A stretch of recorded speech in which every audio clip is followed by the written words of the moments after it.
Taylor Cashdan. I came in contact with Taylor when I was going to Creative South, and I'm really excited to talk to him. So we're going to jump in. We're going to talk about lots of different things.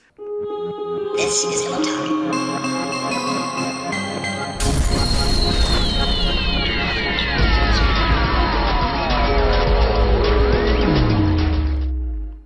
All right, how's it going, man?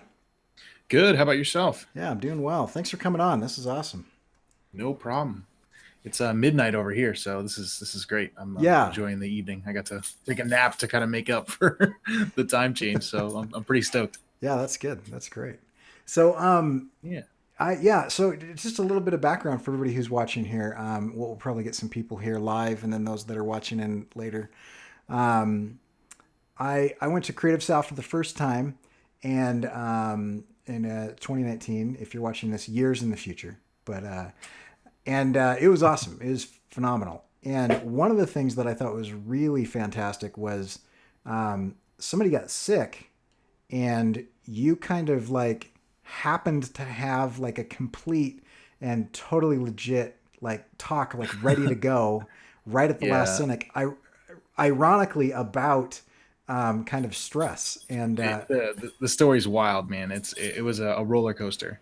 That's for yeah. sure. So and basically you kind of were like you sent a little note like the night before that said hey, I could do this if you want, and then you went to sleep and you woke up the next morning and you were on the docket, right? Yeah. That's pretty much it. I mean, so Jose Ciceraro is an illustrator actually out of Durham, North Carolina, or in the area. So I'm from Raleigh, North Carolina. Uh-huh. So he's a friend of mine that I know, and I was excited to see him speak in at Creative South. And it turns out he caught a stomach bug and stayed home because he was literally like his family was throwing up everywhere. So I saw him on Facebook saying, I couldn't make it. I'm so sorry. I'm bummed.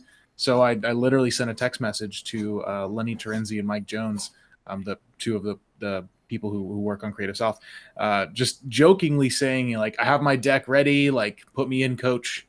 Uh, you know, just kidding, but I have the deck if you need it, kind of thing. And I went and took a nap because I was volunteering as part of my ticket. So I had a workshop that morning, and typically I like stack conference stuff like minute to minute with things. And I Mm-hmm. was like, well, I'm just gonna try and like get some rest and enjoy the whole thing. So I went and took a nap, and I woke up to what I thought was my ringtone or my alarm clock, but it was actually my ringtone. It was Lenny calling, going, "Hey man, you're on at 10:30 on Saturday. Okay?" And I was like, "Yeah." And then I hung up the phone, and then like a few minutes later, when I came to, like I just woke up, I was like, "What did I just sign myself up for?" So like I sent a text to him. I was like, "You're not messing with me, right?" And he was like, "Nope." And then like he said, like in his head, he like counted down like 10, 9, 8, and then like a barrage of questions from like me texting him, going, "All right, so where do I go and when do I do like back to back stuff." It was wild. It was wild. Yeah, it was crazy. And I would say had I not like seen your name not match up with the expected speaker, I would have not have known that that was like, I mean, you obviously had a deck prepared and everything, but you did very Yeah. well. And I want to get to Thank you. kind of that talk, but a little bit before we get started, give me your background. What do you do? Where'd you come from? How'd you get there? Sure. So currently, I'm a design lead at Fidelity Investments. I'm on their design systems team. I help work on the components and some of their interface stuff for their like 401k solutions and that kind of thing. And that's a relatively new job for me. That's as of January of this year. My background's primarily from a design perspective in the marketing and brand space. I worked traditionally for a consulting firm and did all their like PowerPoint decks and like marketing collateral and that kind of thing. And then I jumped into kind of testing the waters in the digital space.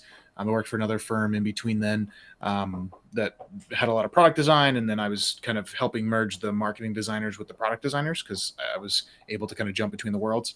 Then I freelanced for a little bit, mostly for small businesses. I like doing the brand work, and my family on my mom's side are all small business owners, so I kind of know their needs a little more than the average person because I lived it. So I was able to kind of flex my skill set and I guess price range for to be truthful to what they needed, right, and able to kind of get the high quality of work that they deserved at a price point they can afford. So I did that for a while, and then I started at Fidelity. So now I'm freelancing a little bit, but more select projects that just to keep things, keep the brain fresh. But I am full time employed at a place, so it's a lot of fun. But before then, way before then, I was in college, but I didn't go to school for design. So that's kind of what I was getting at. I had a non-traditional path from high school into the design world. So Yeah, which is awesome. I'm kind of interested in your path because sure, before we went live, you said you changed your major 8 times, and in my I did. undergrad, I changed my major 5 times, and so I'm kind Cool. of Yeah, yeah. I'm kind of curious. What would you do? Yeah, so in high school, I kind of got the bug on my newspaper staff. We were doing page layouts, creating ads, cartoons, that kind of thing. But I was also writing at the time too, so I enjoyed the whole process of that. When I went to college, I originally applied and got in as an English major because I thought like I was going to do this writing thing, and the design stuff would kind of be on the side and just kind of a fun thing I keep up with, or I would have to create the pages to house my stories. So I kind of doubled down into that. And when I got denied from the journalism school in North Carolina, I got into NC State. And it's traditionally an engineering college. So when I went there, the first thing I did is I got in as an English major, and I went straight to the newspaper because it was where I kind of felt like I was at home. So I was able to start there doing page layouts, design work, while also writing. So I was still playing kind of both sides of that coin. And kind of as things developed, I realized like I'm really into this whole design thing, and then I need to like double down a little bit on it. But the design school at NC State is super competitive. And they also require you to be in the design school for 4 years because of the way they have their studios set up. Hmm. So, if you jump in, even having been there, 3 years, you have to start over for additional four, and I could not afford that.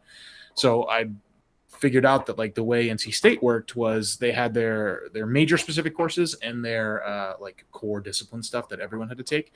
So I just made sure my schedule matched, to the graduation plan for all the core classes, and then I jumped around from major to major, trying different things to make sure I really wanted to do this design thing, um, until I got all the way through, and I ended up graduating with a degree in technology education with a focus in graphic communication.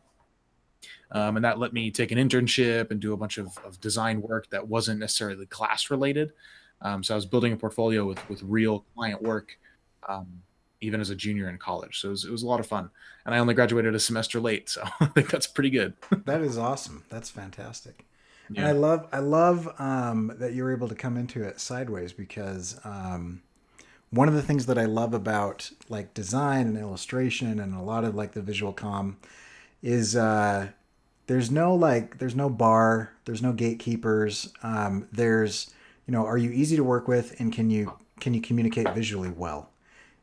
And Yeah, and I don't think it was always that way. And I think that's yeah, been the last 5 to 10 years or so, a max of when it's kind of, if you talk about the I think the three big things that kind of open design to everyone is number one, it's starting to get a seat at the table in the business world. yeah, People are realizing it's not an afterthought. It's got to be done from the beginning, right? So it's more and more people are interested in it, which obviously creates the buzz of more and more people wanting to learn it, right?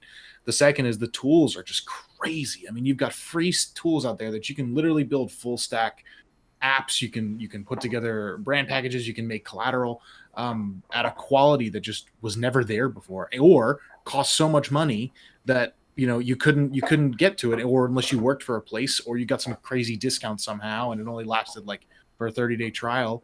And I can fondly remember friends of mine trading like the pirated copies of software to try and get our stuff together back in the day.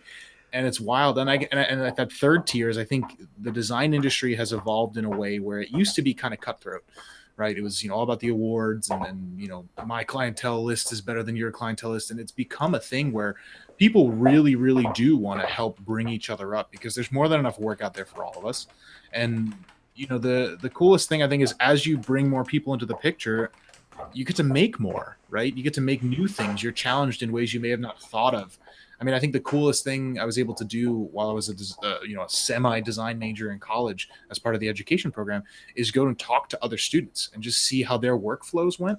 Where I was pretty ingrained in mine by that time, but seeing how like a student who'd never opened Photoshop and Design Illustrator before would tackle the start of a project, I was like, oh, I would have never thought to like use that tool that way or whatever. And so I'm able to learn from very very junior folks, and they're learning from me because I've been in the world a little while. So it's so push and pull now in a positive way that I think it's like the best time to want to explore design with like you said, zero barrier to entry. yeah. I absolutely agree, and I love that because I'm kind of all about anything that kind of tears down like the ivory towers and the kind of the elitism that permeates kind of anywhere. You know, as soon as Yeah. it becomes kind of democratized, you know, there are a whole new set of problems that come with that. But I really like anyone, you know, who's willing to put in the time and the effort to become good at something to be allowed in, you know, whether they have the right pedagogy or you know, whatever.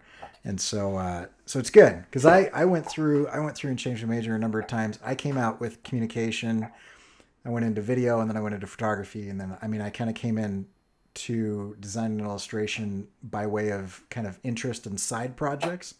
Yeah, it sounds like you tutored around it a little bit before you got right in. Yeah, and so I I don't know if certain people would still call me a designer, though I you know do it and teach it professionally, and it kind No, of depends, but I think it's bull. I think that's like when people. I think the So I help manage a Facebook group called the Perspective Collective. uh, Scotty Russell, I don't know if you've ever, or if your audience has heard of him. He's a designer and illustrator, does a lot of great work, and he shepherded this Facebook community based on the Black with No Cream community that was created by Ben vs. Real World, the video account. okay, And the idea is it's very much central focused, and we have a survey of when people are coming in to the group, so we can kind of shape the material that's in there, and he can use that as fodder for the podcast. And the biggest thing people like consistently come back with is either number one, like they can't figure out time and how to execute on their vision or their dreams or whatever, and two is this like fear of like I'm not qualified enough to even be in this group kind of stuff. right, You know, I can't call myself a creator, I can't call myself a designer, and honestly it's just a ton of crap, man. I think if you are making things, whether it's for clients or for fun or just because you're bored, like you're a creator, man. And I yeah, think that there's a nice part, like, and what's funny is I'm ripping Draplin off 100% with this, but you know, you don't have to do work for money to feel like you're doing it for something, right? I mean, like, right, he says it and it's true, and I've done it and it's true. I've done work for food before, you know, like, oh, someone buy me lunch for this little logo project or whatever. As long as there's some form of an exchange, even if that's like something trivial, you know, it makes people kind of buck up a little bit. It's like, all right, this is real because something's on the line. And it could be right. something as simple as a burrito, or it could be 10 grand. You know, when there's some kind of exchange, it's an air of responsibility that I don't think people recognize until it happens. And if you're making a wedding invitation for your cousin, right? And that's your gift to them, like that's an exchange, and you're Yep. a designer. And there's absolutely no reason why you can't call yourself that. Yeah, absolutely.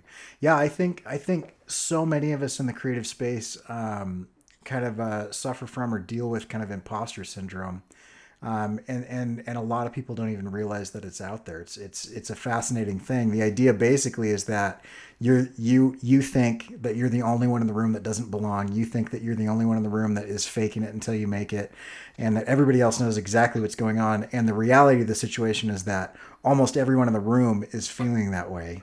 And so Yep. it's this weirdly ironic kind of toxic self-talk situation that just It seems to really be is. And that's the funny part, is that everyone's feeling it, but no right. one's wanting to talk about it. Yeah, Right. and I think it's almost just part of the human condition. I mean, my daughter's 9, you know, and she's in gymnastics, and she was telling me, yeah, I mean, everybody else kind of, you know, they belong there and blah blah blah. And I said, well, are they saying things to you? And she said, no, I just know they're thinking it. And I was like, so you're thinking that they're thinking these things, and then we talked about imposter syndrome, but it's like, you know, a Yeah. 9-year-old in gymnastics is going to experience it, and then you get into the very visual field. It's really hard to tell as a general public if an accountant is a good accountant, but it's really easy for everyone to have an opinion on our work because they can see it, and they think that because they can see it that you know that they've got an opinion on it. And so it's a weird space because it's so visually accessible, that it kind of opens you up, and that can be super vulnerable and super scary. But I totally agree Sure. with you. If you are creating and making stuff, that's it. It's like if you want to break into comics, make a comic. No one's stopping you. You know, I think it's if you the want to get irony into of the whole design, thing. Like, I think that's the irony of the whole thing is like there's so much subjectivity on what's effective, on what's good work, on what's real. Right. that it's crazy. I mean, there's some people out there that are shipping around what I would not consider complete work, Yeah. right? Or finished nice work, but people are eating it up. And you know what? There's a point in time where you go, I mean, let's make it even more granular. There's work that I've done for clients that I will never show to people Yep. because I'm not proud of it, right? Because I don't think it's the best that I could have done, with respect to like creativity, but it executed on what they wanted, right? I took whatever their vision was and made it into a thing. And arguably that is far more important than me feeling like I, you know, uh, tried this new illustration style and rocked it. Like it's a different barrier.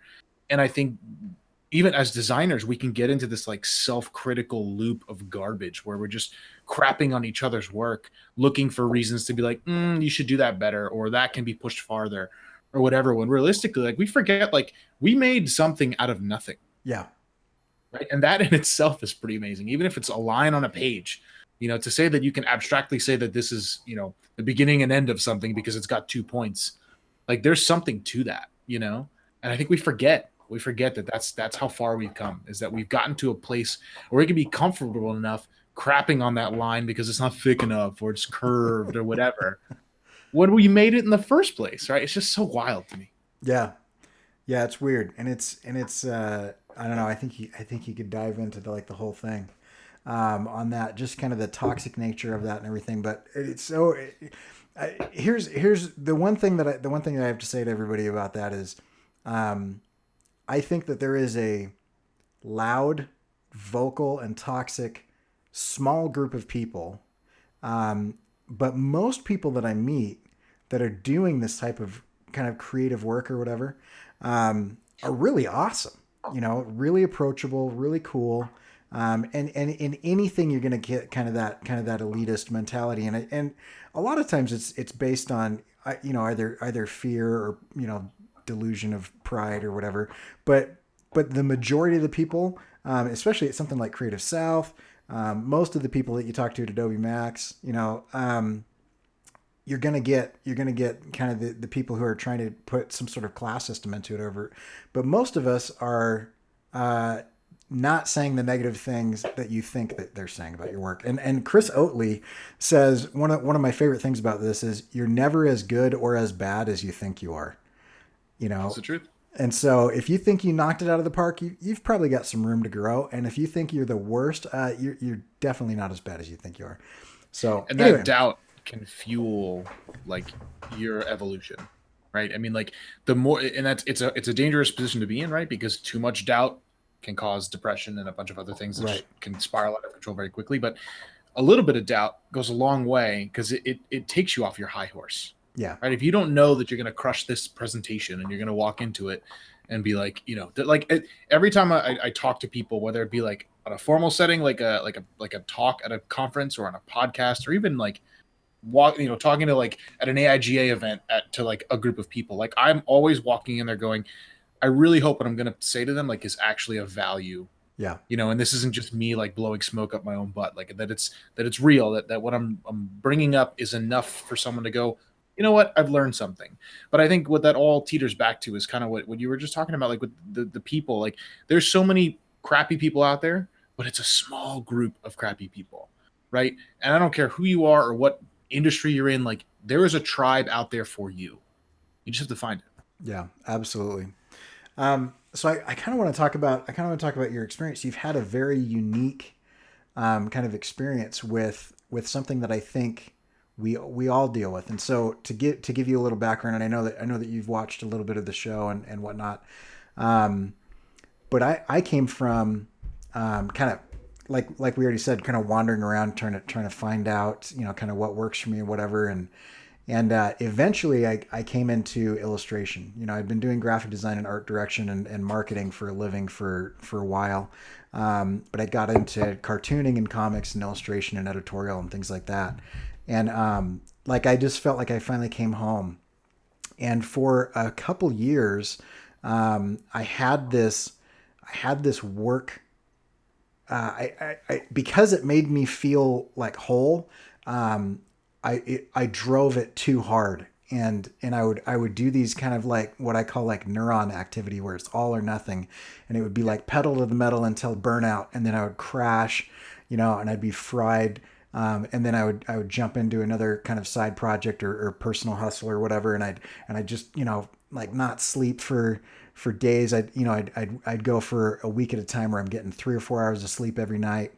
And then kind of in the midst of this, I had to get a master's to be able to continue working where I was working. So I jumped in and I got a like a 3 year master's in 14 months while I was working full time. And so I got kind of like in this cycle of, if I did something entertaining or calming, or like if I sat down, and even just like was having a conversation with a friend or whatever, I felt like I was doing something wrong because I wasn't like making. And it was like a really weird space to be in.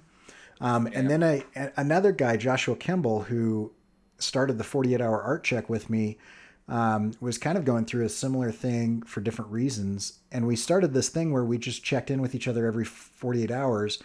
And we talked about what we had accomplished, right? And that was easy because I was spitting stuff out all the time. But we also talked about what was hard, the challenges that we overcame, and what our plan was for the next 48 hours. And what it did was it caused me to think about like the difficulties that I was causing myself because of that. And then also, I wasn't planning. I was like just a crazy man, just sprinting in any direction that felt good at the time. And so once I started kind of leveling it out, now I have like, I still think I probably am a little bit, closer to the burnout bubble than I should be, but now it's evened out. Anyway, so all of that is to say, like, I was in the middle of this. I think we had done, upwards of about 100 episodes when I went to Creative South, of doing this kind of 3 times a week. We've cut down to two times a week now. And then I sit down and I hear your story, and I was like, I've got to know more about this. So catch everybody up. Just real briefly, you had kind of an experience or series of experiences that kind of was like this wake up call. Sure. I mean, I think the theme of what you're saying overall is it's hard to know which fire to put out when it seems like everything's on fire, Yeah. right? And a lot of that's self-imposed, and I think I'm a perfect use case for that. I mean, if you talk about from day one of college to like today, right? I was always the type that wanted to be involved in whatever else was going on, whether it be socially, professionally, side project related, whatever it is, and because I found enjoyment from doing.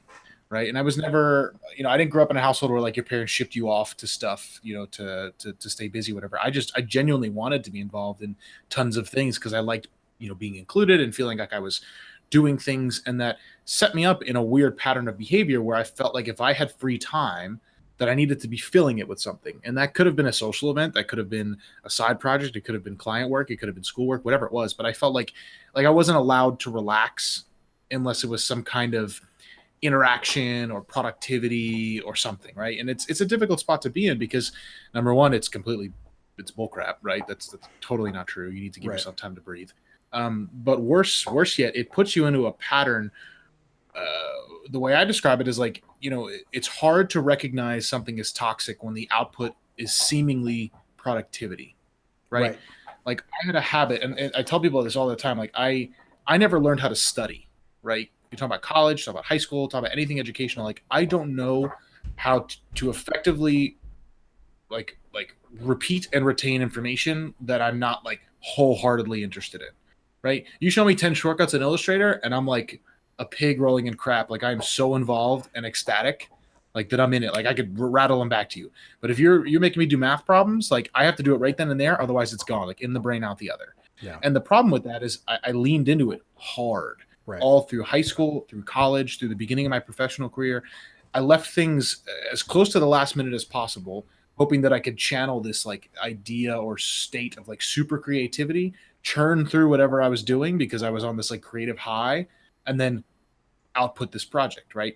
And the crappy part is I got really good at that, right? So I was making my deadlines. I was hitting, the asks by my clients, by my teachers, by my employers, whatever it was. And I was delivering on what they asked for on time, and at least to what I thought was delivering on their expectations. And no one ever stopped me to say, this isn't where it needs to be, or we need to add to this or whatever. So it was all validation. Like, yep, Taylor's doing the right thing. Like, this is the perfect, um, order of operations to get the stuff done. And I operated like that for a very, very long time. And it got to the point where, I was starting to like damage friendships. I was feeling more exhausted, and all that led to this one morning when I went to bed normally, the night before, getting ready for work, prepping all my crap and going to bed around midnight, which is when I technically normally go to sleep. And I woke up at around 7 a.m., which is well before my normal alarm, drenched in sweat. And I felt this pounding on my chest and I was really dizzy. And I figured, maybe I just had a bad dream, or, I somehow like, you know, couldn't catch my breath or something like that. So I got up out of bed. I went to the bathroom, washed my face, try to kind of snap out of it. And long story short here is I was actually experiencing what's called atrial fibrillation. It's when the chambers of your heart kind of have an electrical impulse issue where they beat at different rates, and one tries to compensate for the other and vice versa. So the short of that is like I was sitting still, in my bed. Normal people's heart rate when they sleep is between 40 and 60 beats a minute, depending on the person. When you're awake and moving around, it's between like 70 and 90, depending on how athletic you are. I was sitting still at 180 beats a minute. So it was quite literally double the normal heart rate speed. So that explained why I felt winded, explained why I was all sweaty and gross, why I had the headache and everything. And I didn't know any of this at the time, right? So I just went off to work, figuring I just had a crappy morning, like I'll be fine. And this pitter patter on my chest like never went away. So I was at work and I felt funny, and I had a coworker come and like check to see if I was going nuts or not, and I ended up going to the hospital. And that resulted in a couple day staycation at local Rex hospital, of the doctors pretty much saying like, we know what's happening, we just can't figure out why. Because at the time I was 24. And atrial fibrillation happens typically in folks that are either overweight, diabetic, under some kind of influence of some kind of drug, or are very much older. And by older, I mean like 60s and above, Right. to the point where, there's some kind of like organ stuff that's going on. Not at 24, presumably healthy, like maybe a little over, weight for what's technically acceptable. But other than that, like clean bill of health. So they pretty much boiled it down to the only thing that they couldn't rule out literally was stress. And when they would ask me like, are you stressed out? I was like, well, I mean, no, I don't feel stressed. And they're like, well, what do you do in in a normal day? And like, I started rattling off all this crap, and they were like, this is like one day. I was like, yeah, like this is just normal. Like I go to work, I come home, I do this, I do that, like, all before bed. And people, and they were just flabbergasted, right? And that's not in like a braggadocious way. Like I'm not saying like, haha, I do more than the average person. I didn't know any better. Right. That was my pattern. Yeah. And they were just. The interesting thing about what you're saying is we've built this culture around kind of the worship of busy. This idea of if you're not optimizing every moment, that you're awake, and somehow, figuring out how to lucid dream so that you can solve problems in your sleep, that you're somehow less than, those that are burning the candle at both ends. I have a question. So leading up to this, so you're super productive, right? You're kind of this positive feedback loop of, of productivity, client feedback, like I think it just feels good to like finish stuff. So you're finishing tons of stuff. But you also mentioned that you were kind of, you're kind of like torching some relationships and things like that. In the back of your mind, were you, what was your self-talk about kind of your relationships with everybody? Were you like, oh, screw them, they don't understand what it's like to be a creative? Or were you kind of regretting some of those things? What was that kind of going into that morning? The interesting part is I think it's twofold. So the first part is, I was never like, screw them, they don't get it. Like I always lived with people. So I always had a house full of folks, and I would just, when they went to bed, I would start, doing stuff. So I would try to like be social as possible and then move on. But I did pass up on a lot of social stuff because I felt like I needed to get this client project done, or I needed to work these extra hours. And the convenient part of the time was when I was working at the newspaper in college. I mean, our production shift was pretty much 3 p.m. to midnight. So when I was doing that and, missing up on those social things, I was with other people. So Yeah. I wasn't by myself, like in a room doing nothing. So it was social enough, but it was still work. And I think the challenge is as I after college and into my professional career, I started filling my time with work instead of social things, which is not a bad thing in general, but you start to realize that the more you tell people no, no, I can't come to this, no, I have plans tonight, or no, I got this client call, I can't come to dinner, the less they start calling you, Right. right, or start inviting you to things. And for a while, I was mad at people. I was like, well, f them, like they can't even reach out anymore, like I thought we were friends, whatever. And then you like a moment of self-reflection happens, and you're like, nah, dude, like how many times did you tell them no? Right. Right. And for good reason, to a certain extent. Like, you were doing cool work, you're making money so that you could go on these big trips that they were going on or whatever. But you can't expect people to keep up with you if you're not willing to keep up with them. Right. And that goes both ways, whether that's literally being social and being out, or simply, shooting someone a text like, hey, I heard you were working on that project, like how's it going? Like you said, that 48-hour check you're doing with your buddy. Yeah. Those little interactions is what keeps that social stuff going. Right. So the self-talk was more like, you're doing this for a reason, keep going, it'll be fine. But I never factored in like what I don't want to say giving up, because that makes it super weighty, but I didn't acknowledge some of the core, I guess, social development things that I was sacrificing in order to spend time working. Right. And I don't think I would change a thing. I mean, because I wouldn't be who I am and know the things I know today without all this stuff happening. But, in the same note, could I have been a better friend to some folks who wanted to hang out with me, and like could have some of those relationships have developed into other things because I messed them up by like not being as receptive to what they wanted? Sure, absolutely. Who knows? But I think in the same vein, it's been more a wake up call for me to go, look, man, like, you can't be angry at other people for stuff that you're causing. Right. Right. And I think that's the harder pill to swallow. Yeah. And there's I mean, there's two things that kind of come to mind as you're talking about that. Is one is the idea of opportunity costs. Whether it feels weighty or not, the reality of the situation is that every choice that we make is at the cost of the next best option, and so when we do make a decision to not do something, in essence, we're making a value judgment that I value the one that I chose more than I value the other thing, and that is kind of a hard pill to swallow, especially if you're looking at like people. If you're choosing things and activities over other human beings. There are times that you have to do that. There are times that you should do that. But I think oftentimes when we're trying to kind of go into this kind of manic creativity state, I think sometimes I make things feel more urgent than they are to justify Absolutely the sacrifice of that relationship. And Absolutely. So I completely agree. Anyway, so okay, so you're it's the same thing with that imposter syndrome. There's this inherent feeling that's like within us, and I would say it's more rampant in the creative spirit, that like we feel like the well's going to dry up. right. Right. If we don't take that project, if we don't do that thing, that is never going to happen again. Like, we won't have the chance to do it again. And in some cases, sometimes that's true. Right. That dream project comes through the door. Sure. Like, and you need to sacrifice some things to get it done. Sure. But that doesn't mean every single time something cool comes knocking, something shiny shows up, you have to like beeline like a bug to a light. Yeah.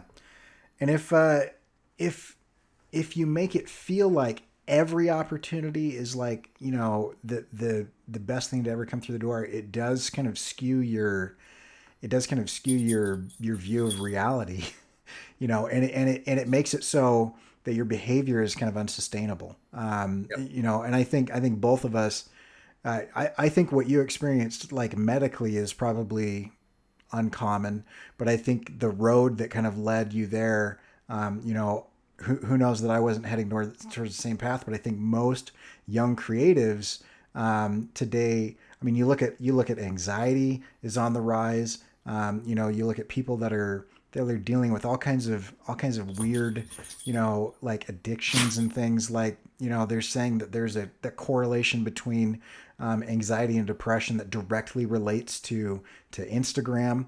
And the rise of Instagram is directly correlated, or at least there's some, I don't know if correlation, causation in that study are the same. But the fact of the matter is, we feel like we need to be connected. We feel like we, like FOMO and all that jazz, make it so that we have to always be on, always be going, and we don't give ourselves a break. They've done. I've done a lot of work in this space where the value of being bored.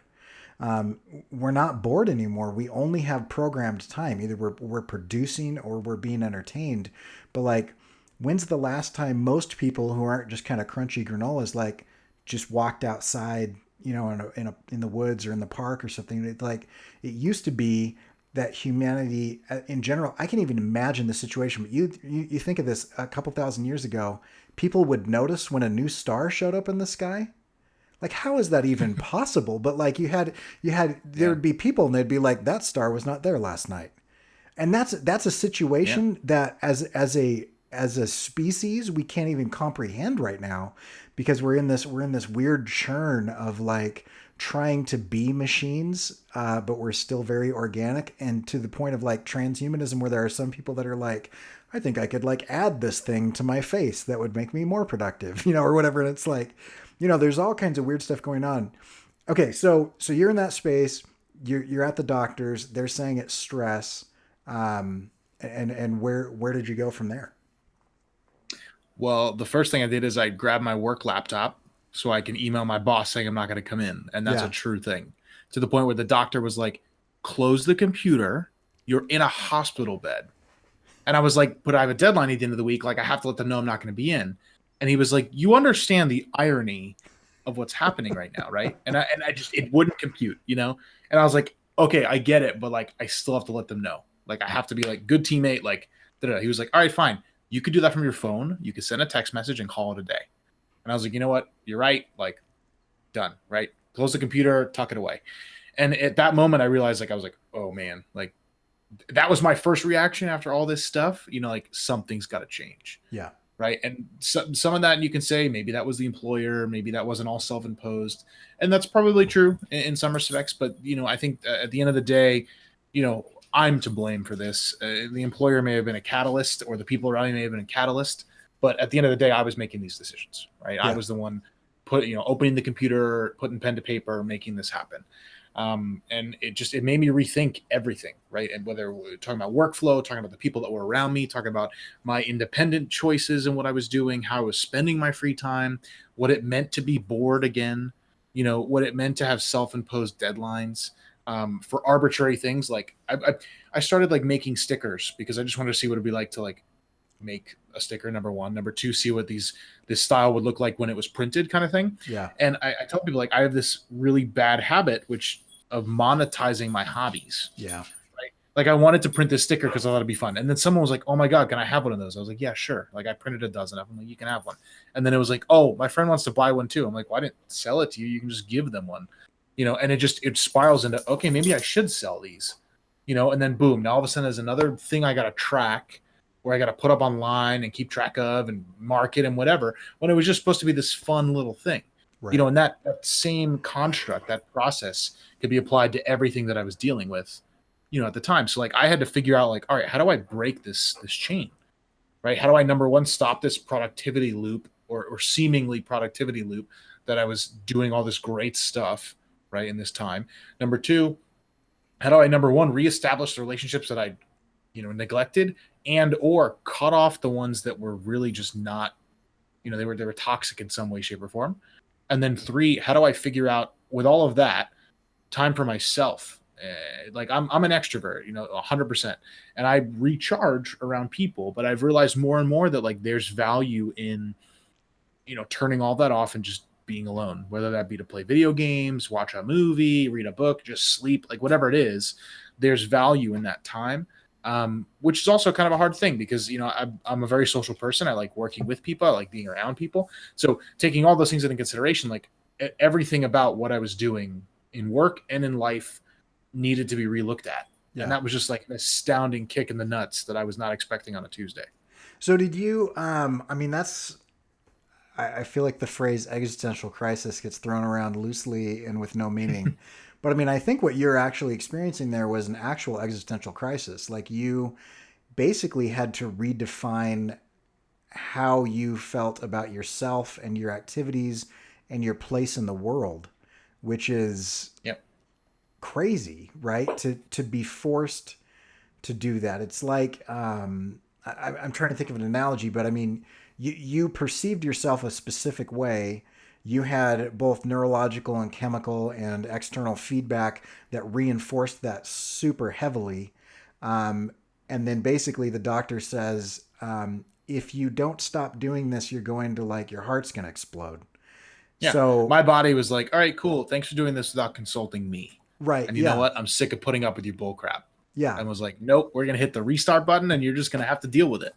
So what was that like mentally? What was like that spiritually? I mean, how did you going from that? You're like initially shock, but then basically rebuilding from scratch or rearranging the mess. Or I mean, did you clear everything away and then start from like foundational stuff, or did you kind of see No, all I the scattered yeah, balls in the air and try to organize them? What was that like?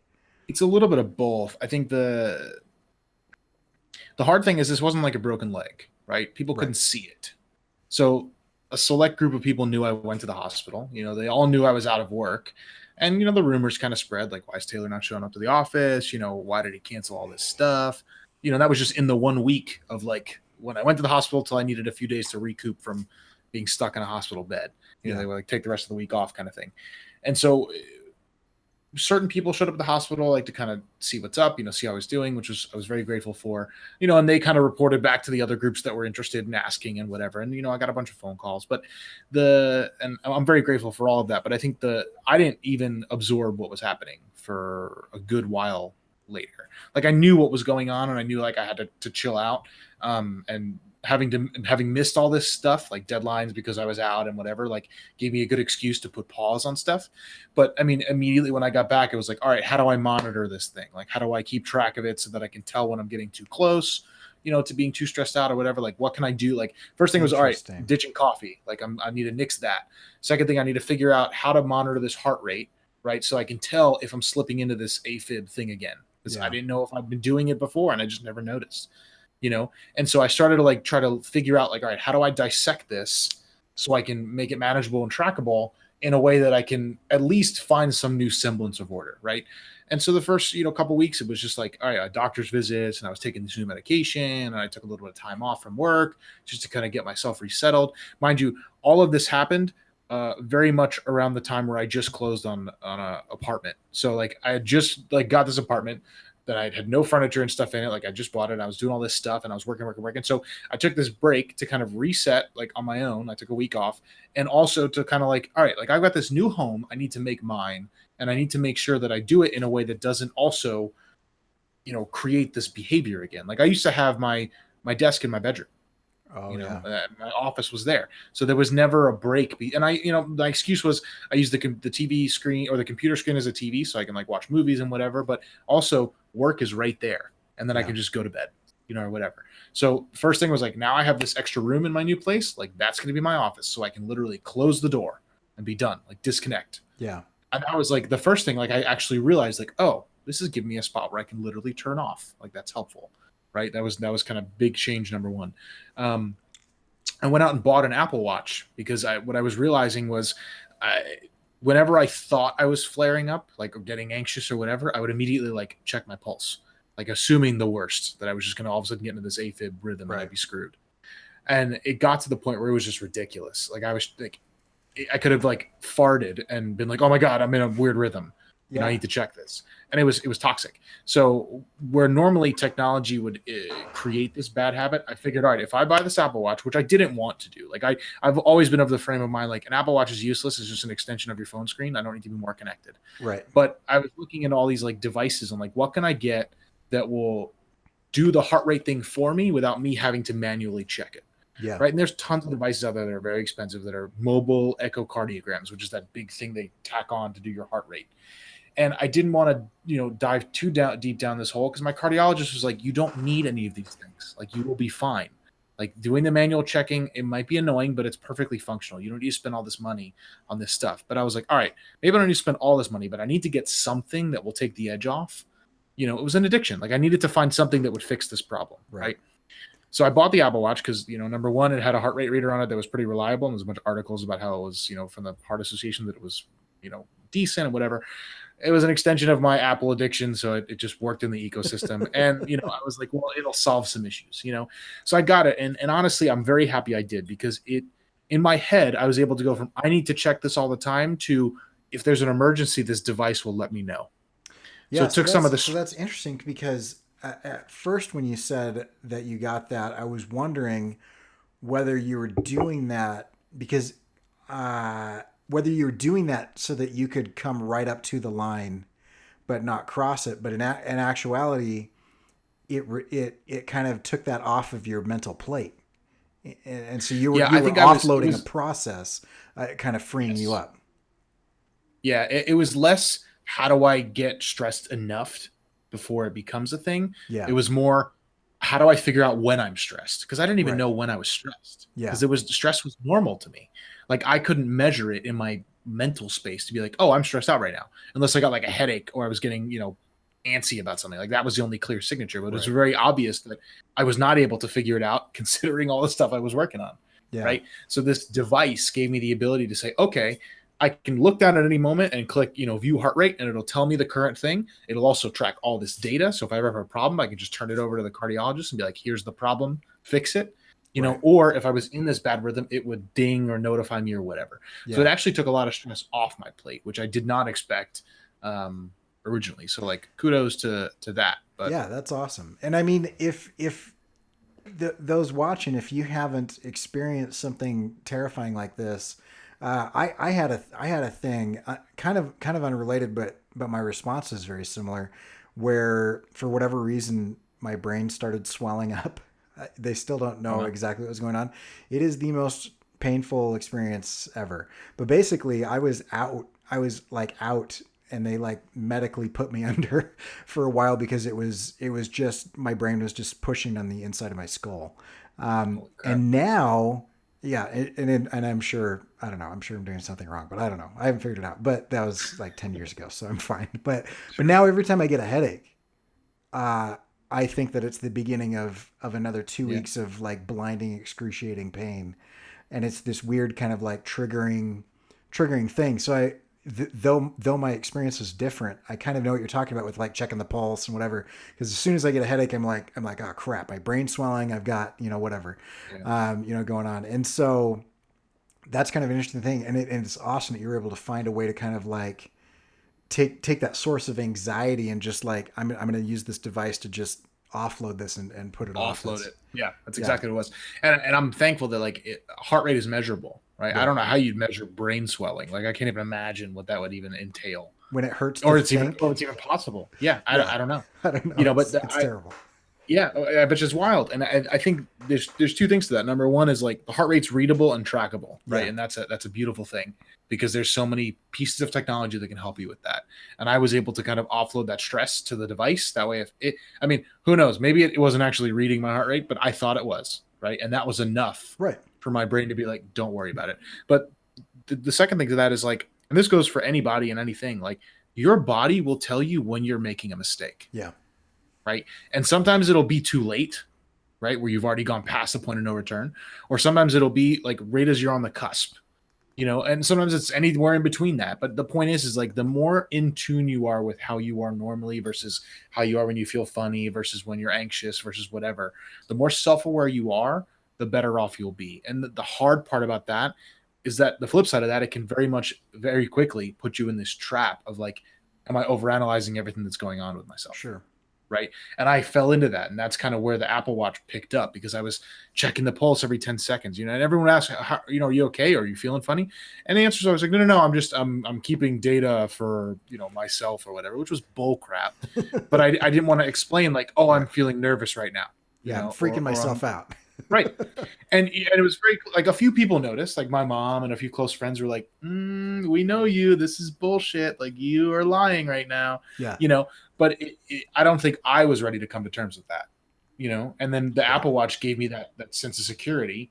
That was like, okay, but now I don't have to worry because this thing will do it for me. cool. It'll worry, it'll handle it. But like I said, I think the cool thing with that is it took that stress off. But I can't imagine, but that's only because I was able to know like this is how my body reacts to these situations now. And it was a new thing, and I had to figure out how and where to navigate for the rest of eternity. Because the shitty thing about AFib is what they say is like it doesn't. First of all, it doesn't go away, right? The only thing is it starts to happen more often. So that's the crappy part, right? And because it happened to me so young, it pretty much means like somewhere down the road, this is going to happen again, right? And it may be worse, it may be the same, or it may not happen. But the fact that you've had it once, it's like opening like a cut, right?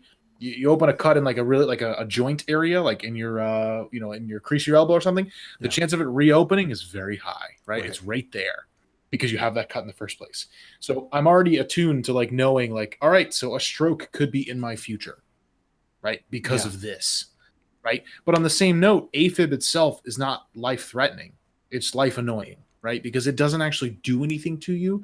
It's the other things that surround the environment you're in that could cause problems. Like AFib at a 70-year-old is dangerous because it can cause clotting, right? And cause stroke. At 24, like your circulation system is pretty good. Like it's not a big concern. But it's that now there's this chance. Like there's this always like looming thing in the back of my head that's like, you could have this again and it could be more severe. But there's now I know, like I'm a little more in tune. Like, all right, don't have 4 coffees a day, and don't take on 10 projects. Like you can be okay with one, or whatever. Yeah, and that's kind of where I'm super interested in, and I don't want to keep you longer than you've got. I've got a lot more questions, but yeah, let's go. Okay, so let me ask you this. So I'm a firm believer in like pushing hard, but reasonably, right? But I think generally speaking, and I definitely don't think this applies to you, but generally speaking, most people waste a ton of time, don't make things, and kind of go through their life, doing the bare minimum and being entertained by other things that people are creating. The flip side of that is, this kind of like, take on extra stuff, do things for yourself, create things, go make the world a better place. And ever since your kind of talk, I've started to think like, you know what, there's a lot of good in that, but there's a dangerous level of excess that I think is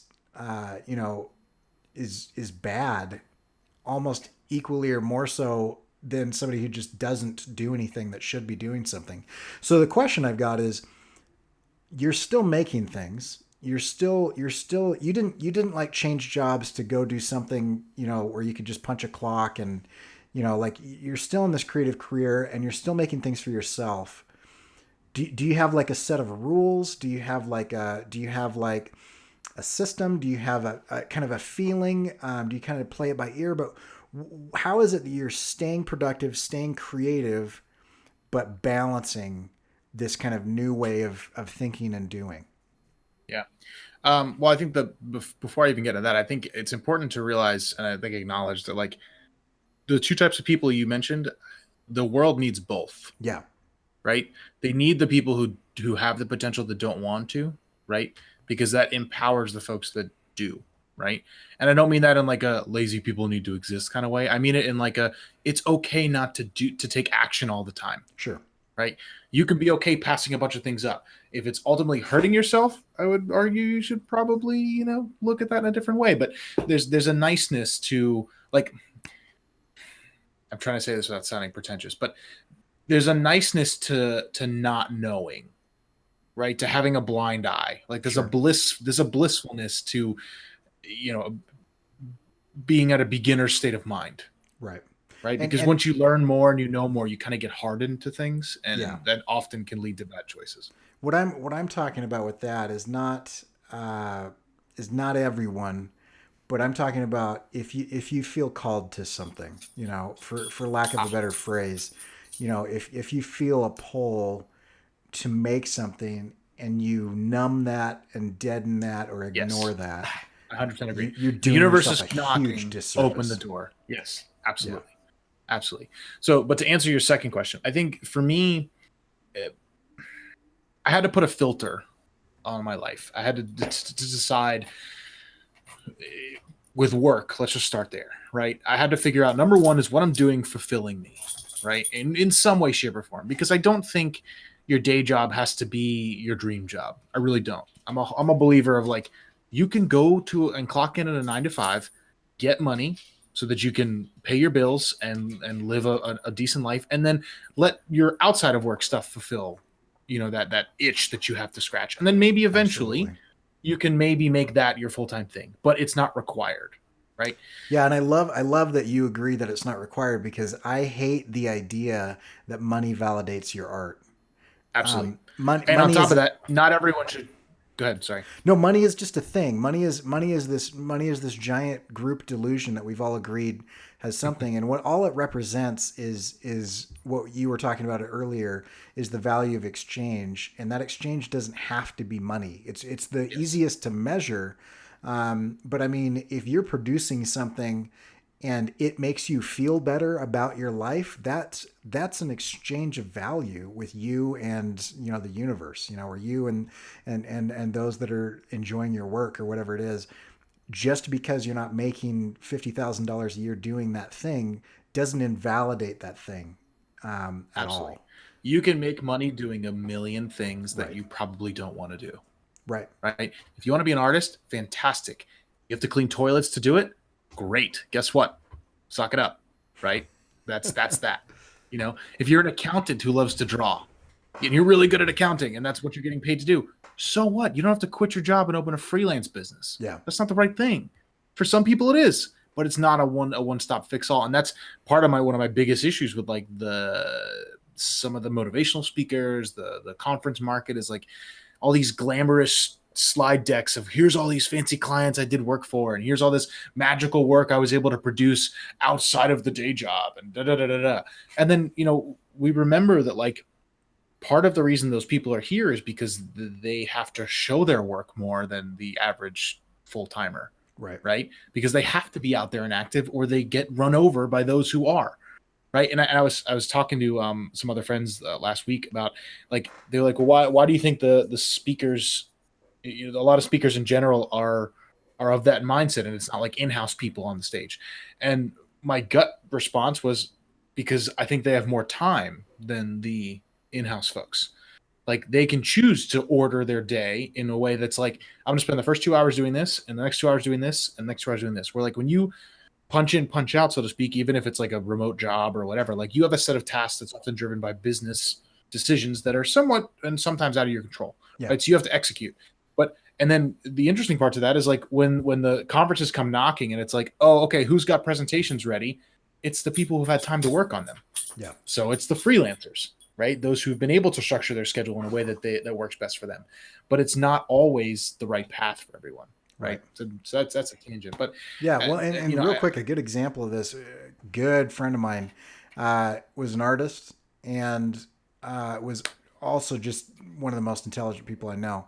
And she decided to go to law school, graduated like super high, making tons of money. And because she chose a day job that allows her, the freedom, her watercolor has like taken off, and she refuses to monetize it. That doesn't make her any less of an artist or anything. And to boot, she's a phenomenal international lawyer. And so that idea that because it's a hobby, it's less than is garbage. Anyway, sorry. So this is a tangent, but I want to get to where you're going. What's your system? What's your feeling? What's your gut say yeah, with so I stuff? think the first thing is like knowing when it's time to have an exit strategy, right? And that could be with an employer, that could be with a friendship, that can be with a project you're on, that could be with a hobby or a habit that you're in, right? Either way, I'm big on not just pulling the plug, right? You can't just rip out. It just doesn't work. Number one, you burn bridges, Right. and oftentimes ones you will definitely need in the future, or you don't know that you need in the future, right? Two, it's the most toxic way to end anything, right? For yourself, even because you don't give yourself time to process. And three, there's nothing better than a plan that's well executed, right? Whether it's changing jobs or kind of backing off of a friendship that's just not, a positive one, or a relationship for that matter. Or it's like, if I come home every day and I watch TV is the first thing I do, like that's a bad habit. I should maybe go outside. I should walk the dog. I should go to the gym, whatever it is, figuring out a way with a duration set, like a set of time to say, okay, I'm going to do this by this date and here's how I'm going to do it. Even if you don't know if it's going to work, just putting yourself through that motion gives your brain a chance to go, okay, first of all, this is possible. Second of all, here's how I'm going to do it.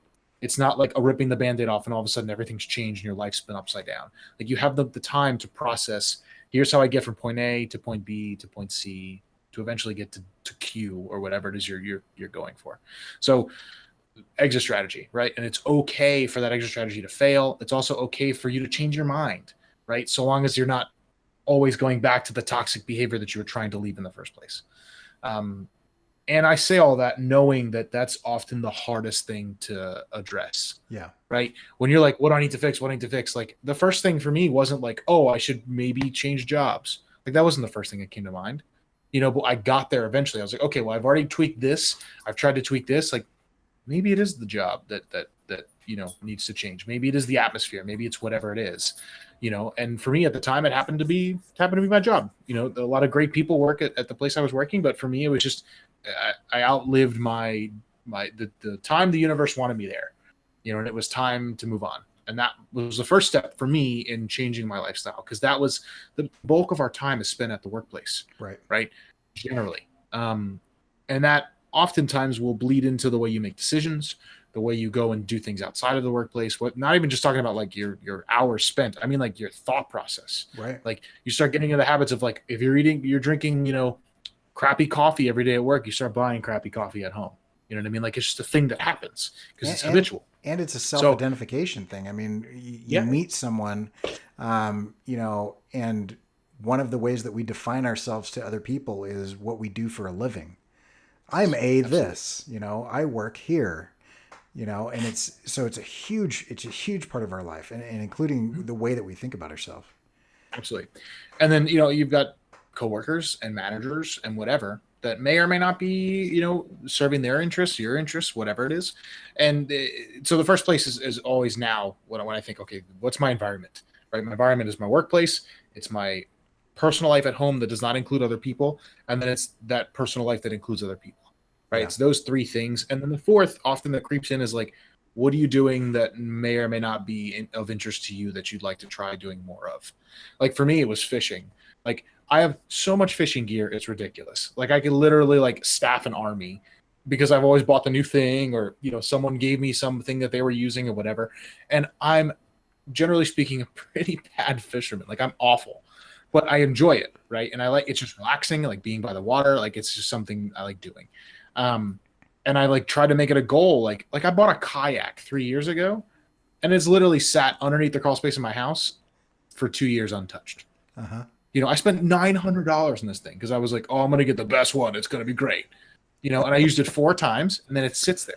Uh-huh. And that's because I haven't given myself like permission, or I had in the past, to be like, no, you're not going to go home and work on this project that has no purpose.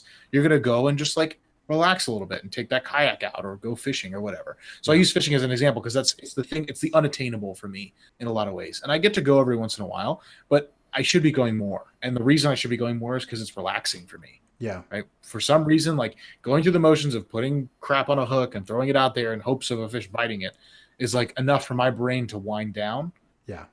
And I hope that everyone's able to find an activity or people or whatever that gives them that same kind of ritual that they can lean on when they need it, because it's a, if fishing, the fact that it's fishing is trivial.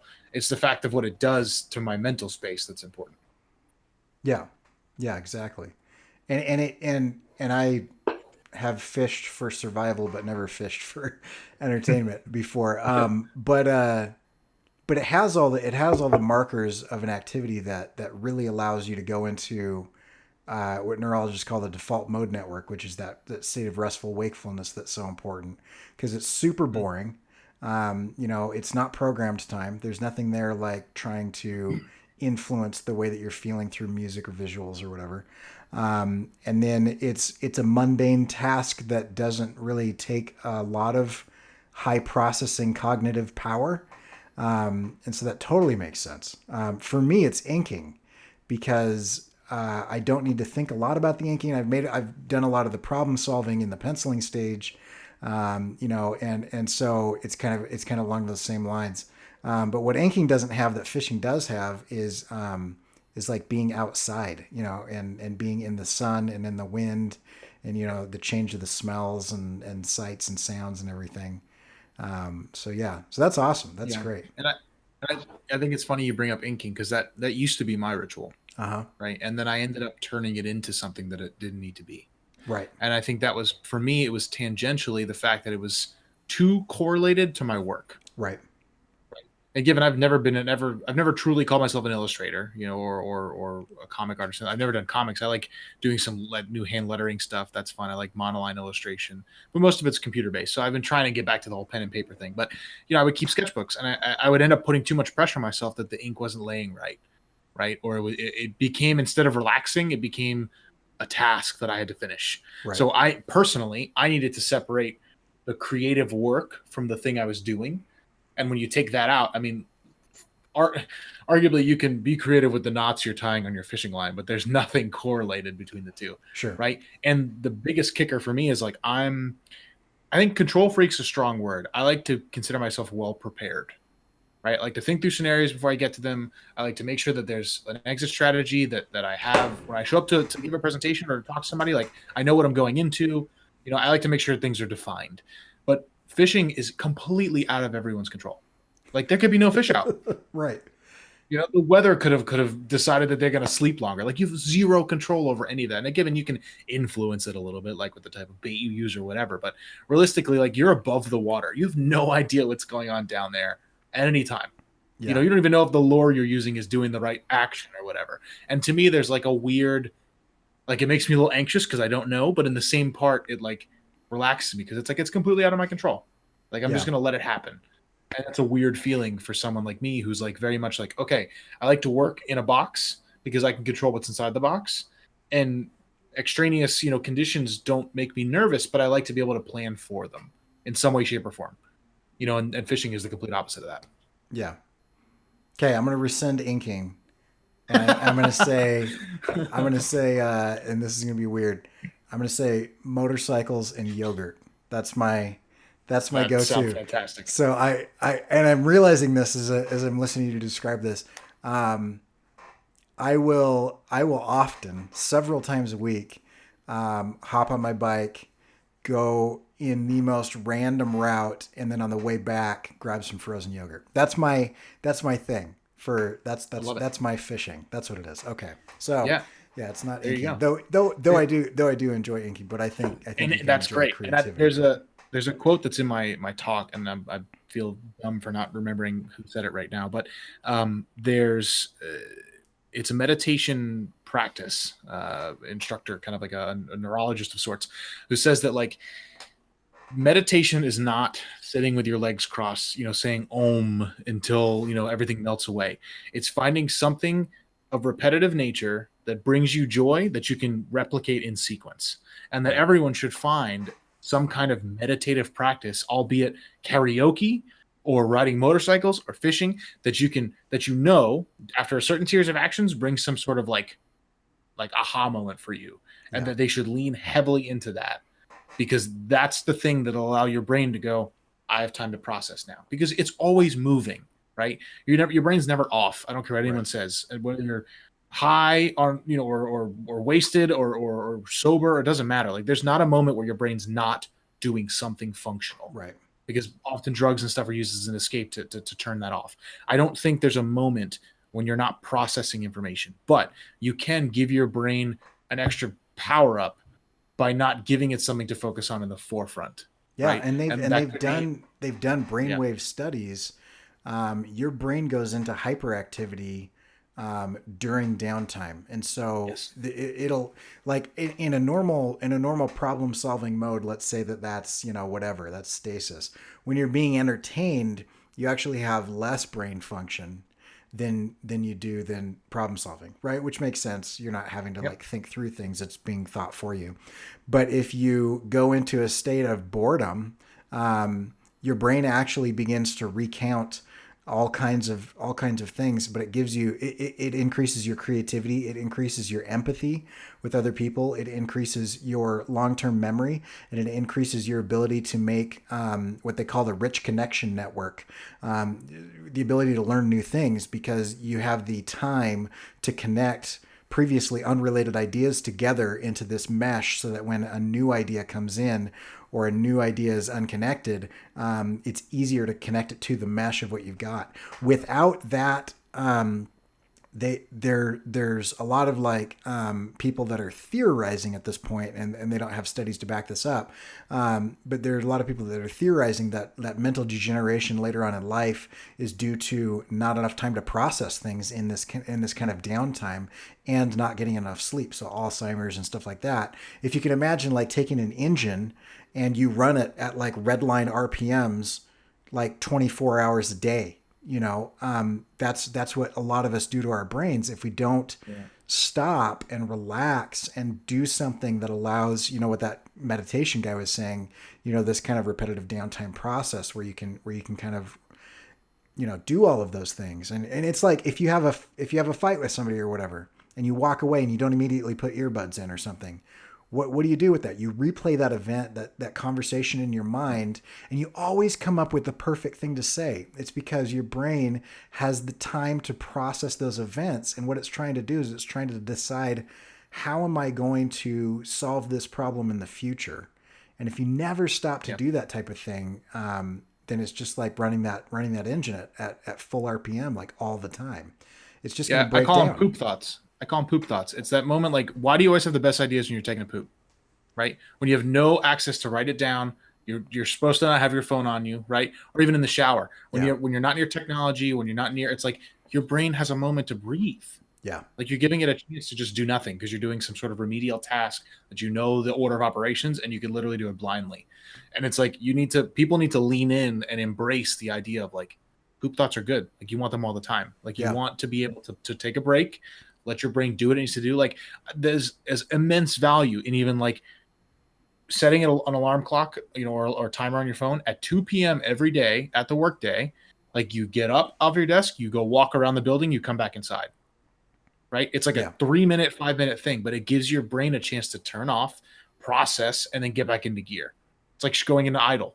Give it a minute to breathe. Yeah. And it's a magical difference when you can be able to integrate even moments of and arguably you could say those are moments of meditation. I mean, there's an app called Headspace that I used for a very short amount of time after my diagnosis because they told me meditation would help me kind of get into this flow of like breathing and getting into a thing. And I was like, I'm not going to be sitting, with my legs crossed every morning for 30 minutes, like going into some trance. Like that's not realistic. And they were like, okay, Taylor, you're completely like over, analyzing this thing. Number one. Number two, you're adding the filter of like what movies and stuff have shown you meditation is. It's like, just try the app.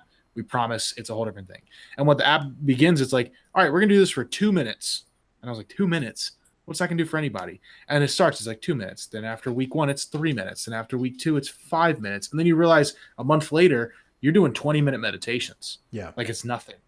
And you just get yourself, you work into it. It doesn't have to be this thing where you're like, all right, so tomorrow in perpetuity, I'm going to meditate 20 minutes a day, and I'm going to say no to all my projects I don't want to do. And I'm going to tell my boss to like shove it. And I'm going to stop taking projects I don't want to. Like you can't just do that. It's not a thing. Right. It's a process. Yeah. And I'll, if you think 2 minutes is a short amount of time, put your phone in your pocket, try to sit there for 2 minutes and see how many times in 2 minutes you reach for your phone. It's fascinating. And don't use your phone to track that time. Yeah. Don't use your phone to track it, but just sit there with yourself, with your thoughts, with nothing going on. That's tough. Okay. So here's the scenario. Cause I'm super curious about this. Let's go hit it. Let's say that you've got, cause this happens to me and I'm sure it happens to you all the time. An idea comes to you for a project. It's something you're super excited about. Maybe it's another series of stickers, maybe it's an animation that you want to try, so whatever it is. And it's obviously it's not fully formed, but it's formed enough to where you can see, like kind of the end, and you can see how it goes. Mm-hmm. How do you keep that healthy for you? Because you've mentioned several times that you've taken things and then you've turned it toxic, whether you tried to monetize it and then you had to track it, or whether it becomes something that becomes too stressful or something. So this perfect idea, this great thing, it's definitely what you want to spend some of your free time doing. What are the governors that you stick on that situation so that it doesn't become, so that your dream doesn't turn into a nightmare? Yeah.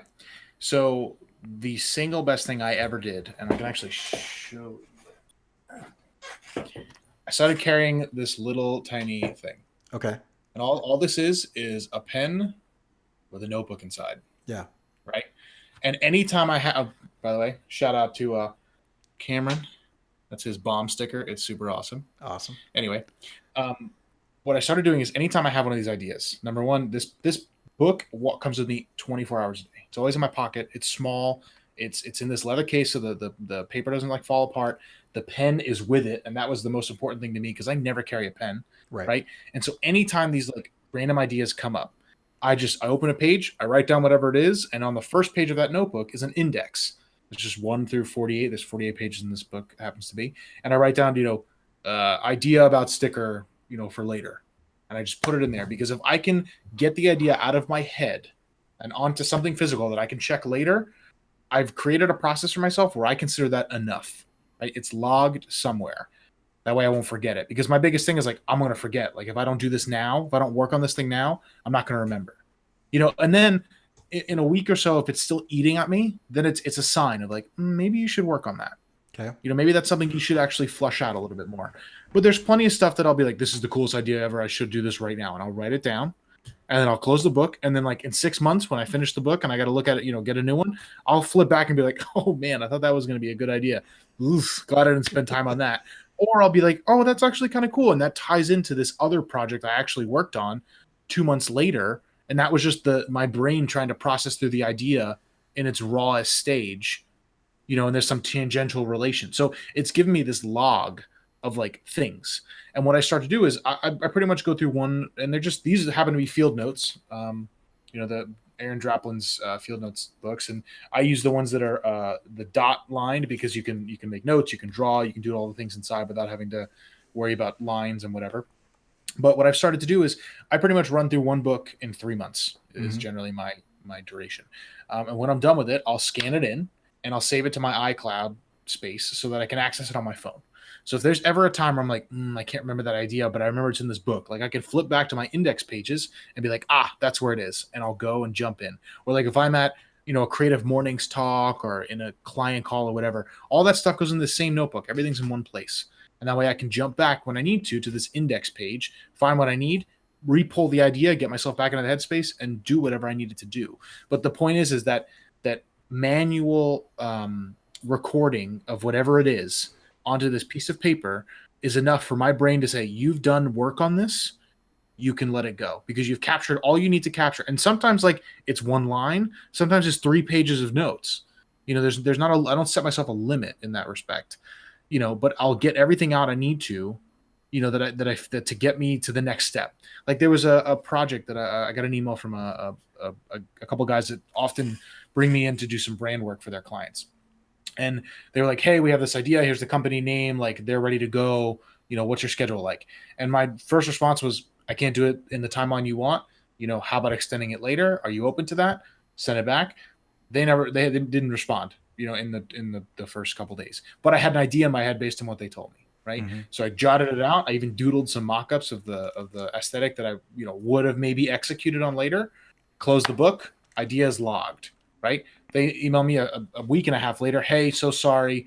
Project took a different spin. We don't need it right now. It might be in 6 months, whatever it is. And I was like, cool, no harm, no foul. Right. We didn't get in too deep, and I was able to get the idea down, number one, without promising something to a client that I couldn't deliver on. But 2, it was documented in a way that I knew I can go back and pick up where I left off so that I wouldn't lose the train of thought, but also that I wouldn't have to start from scratch. Yeah. And that's the thing with me is like, I'm often like, my brain's in a million different directions at all times. And I need a way to record whatever's going on so that I don't feel like I'm starting over all the time. And that's what this gives me the ability to do. Yeah, that's awesome. So part of that is cataloging it. Let's say that you you catalog it, you come to it, it's 3 weeks later or something, and you're still stoked about it. So you jump into that project. How do you keep that project from going toxic? It's hard. It's hard. What I've tried to do, so I'm a single guy, so I don't have kids or a wife or anything like that. But what I'm able to do is I've designated Sundays as like my flex day. Let's just call it. Um, where if I have a client project that I need to finish up, like Sunday's the day. Like I just try not to make plans with friends or obligations of any kind on Sundays because that's my catch up day. So if I need to work on something that's I have an obligation for or a promise I made, I can do it then. If I really need to feel like I need to flush something out a little further, I can spend Sunday doing it and not feel guilty about pushing off something else. And Mm-hmm. that took a while to kind of make sure that worked. And I know it's not possible for everybody, but if you can pick a duration of time consistently, it could be like Tuesdays from 5 to 9 p.m. Like it doesn't have to be a whole day or a Sunday or whatever, but pick a duration of time where you can process through that information, right? Whether it's a project, whether whatever, and you time box it, all right, I'm giving myself 5 hours to get as far as I can on this. And then I close the computer or I close the sketchbook or I turn off whatever. Give yourself that constraint because number one, you'll get yourself into that fight or flight thing, right? So maybe even into a flow state of thinking, which is good, but you're giving yourself a constraint where you're going to stop, right? And you can't touch this thing again until you come back to it next week or the next time you set. And it's hard, right? It's hard to do. But once you get into the habit of doing that, you learn to tell yourself no, which is almost as important as saying no to other people, right? Or other clients or jobs or bosses or whatever. And so what I've been able to do is like, I know that Sundays are my day, right? So today, right? So I did a bunch of stuff today. I'm on this podcast like now, like, and there's some things on my checklist that I wanted to get done today that I couldn't get to. So they get bumped to next Sunday, or if I have a day off this week or something where I know I have some free time. But I've gotten to the habit of just being okay with that because I know that like, if I want to do this sticker for something, right? Unless there's like an event I'm trying to make it for that needs to be done quicker, like another week is not going to make that much of a difference. But it will make a difference to my brain, right? It'll give me the time to plan accordingly. It's not going to hurt the project anymore. People won't buy it less because I put it out next week instead of this week. Like that's not going to make a difference Yeah. in the reality. But like I said, it's for a deadline. That's a different story. Sometimes you're going to move things around, but I try not to do that to myself anymore, especially when it's stuff that's outside of the day job or what's really like if I'm having to sacrifice, like for example, there's a brewery around the corner from my house that does social bike rides on Wednesday where people all go out and they do this bike ride and they come back and have pizza and beer. And I've started to like I'm going to start leaving Wednesdays open. I'm going to try to, so I can make that bike ride. Because number one, it gets me out of the house. I'm exercising, I'm meeting new people, but I'm also not doing something that's bound me to a machine. Yeah. I spend well, arguably you could say a bike's a machine, but a computer, right? I spend 8 to 10 hours a day in my day job staring in front of a screen, whether it be typing email, doing stuff in a software, whatever. And then the hours I spend at home checking other email or watching videos or whatever. So if I can pre-schedule in times like that where I can block off parts of my schedule to do things that aren't that, I'm trying to lean into them. And the hard part, like you said, is the toxicity of it. Like there's like last week I was like, I'm not gonna do any freelance work. I'm gonna try and like have social plans every day of the week, like after work, whether it be dinner or just hanging out or whatever. And like the weekend came by and my Sunday, day came and I was like, this was awful. Like the whole point of this was to like get out and be out with people again, but I am pooped. Right. Like I don't want to talk to people. Like I was clearly not 100% present when I was with these people because I was thinking about the other thing I had to do or the errand I forgot to run or whatever it was. And I realized like it was too much, right? But the beautiful thing about life, right, is that it can change, right? You can tweak that. Like so now I know, okay, maybe 4 nights. If I'm going to do that again, like 4 nights a week is fine. It doesn't need to be all 5, right? Plus the weekend. Like one of those days should be for me. Yeah. So it's just being able to take that step back and go, okay, maybe I'm doing this wrong. Even if I'm doing it right, like you need to be your own devil's advocate to go, but what if you didn't do that, right? Or what if you waited? What would happen? What's the worst that could happen? And sometimes that worst thing is like, oh, but the project will fail. And it's like, really? Are you just jumping like 30 steps ahead in what the worst thing is? Yeah. Right? Just to make yourself feel like you have to do it. And that was my problem too, is it's like, well, if I don't do this now, it'll never happen again. And it's like, really, Taylor, you can make a sticker. I love that question. I use that question all the time because, um, in very few situations in today's day and age is the worst possible outcome like death or dismemberment or what. It's always something that, like, when you step back, it's like that's not the end of the world, you know. And Yep. and so worst case scenario, you know, this takes a week longer. Worst case scenario, you know, nobody looks at this thing. Worst case scenario, you know, whatever. But it's usually something that's like, oh well, I mean, if that's the worst case scenario, then I don't know why I feel this way about it, you Right. know. Well, And and we can so go a level deeper, like even with employers, yeah, right? So first of all, if you work for yourself or you're talking about freelance stuff, you should be baking in time to your schedule when you make these bids and make these contracts for downtime, yep, right? Your brain cannot work 100% of the time. You right, need to add an extra week, an extra few days, whatever it is, to your deadline to give yourself time for, I don't know, getting sick, or your dog needing to go to the hospital, or your mom needing you for something, or a sibling or a friend or whatever. Stuff you can't control. So that's kind of portion one. Portion two is a good manager or a good boss is someone you can come to and go, hey, I'm really overwhelmed right now. Is there any way that we can make this a little bit flexible? yeah, Right? Maybe give me an extra day, or maybe extend the deadline instead of at noon, it's due at 5 p.m. And most of the time, and I'm going to fudge this a little bit, but like they can move that. Right now, sometimes they can't. Right, especially if it's your fault and you just continue to slack off, and it's a a scene, a bunch of things that caused this problem. But most of the time, those kinds of things have some level of flexibility, right? So if something is really rendering you useless because you're so stressed about it, that's more toxic than you finishing it on time. right. But you have to know when to raise the flag, right? You don't go an hour before the deadline. Hey, I really wish we had more time. The day before, that may leave some flexibility. And if you're doing that with your employer, because I've been an art director in this situation, and I hated two different types of employees.